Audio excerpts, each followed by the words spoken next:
Bullet বৈরাগীর চাকরির বয়স ৫ বছর না হওয়ায় সরকারের সুযোগ সুবিধা থেকে সে বঞ্চিত হবে, এটা জানিয়েছে তার পরিবার।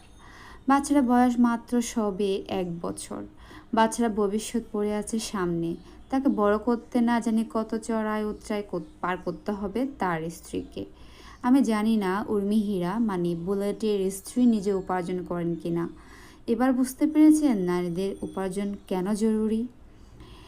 আমরা অনেক সময় চাকরি করে ঘর বাড়ি সামলাতে হিমশিম খাই, মানে মেয়েরা। তখন মাঝে মধ্যে বাড়ি ধুর চাকরি ছেড়ে দেবো, সন্তানই পালন করব। কিন্তু কি অদ্ভুত ব্যাপার, এই মনে হওয়াটা আমাদের মেয়েদেরই হয়। পরক্ষণে আবার ভাবি, মানুষের জীবনের তো কোনো গ্যারান্টি নেই। যদি আমার এবং আমার জামাইয়ের মধ্যে যদি কিছু হয়ে যায়, অন্যজনকে থেকে আমার মেয়েকে বাঁচাতে হবে, তাই না? আমার স্বামী যদি কিছু হয়ে যায়, তাকে ওকে বড় করার জন্য আমার তো একটা ফিনান্সিয়াল সাপোর্ট লাগবে।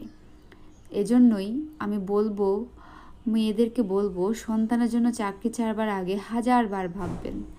যখন কেউ থাকে না, ওই চাকরিটাই কিন্তু আপনার সন্তানকে বাঁচায়।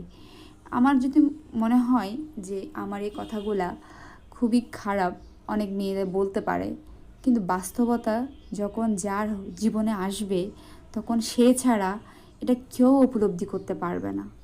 তাই মেয়েদেরকে বলবো, নিজের পায়ে দাঁড়ান, নিজের যোগ্যতা অর্জন করেন, একটা চাকরি করেন, ভালো ভালো পজিশনে যান, নিজের সম্মান, পরিবারের সম্মান, সন্তানদের ভবিষ্যৎ ঠিক রাখেন।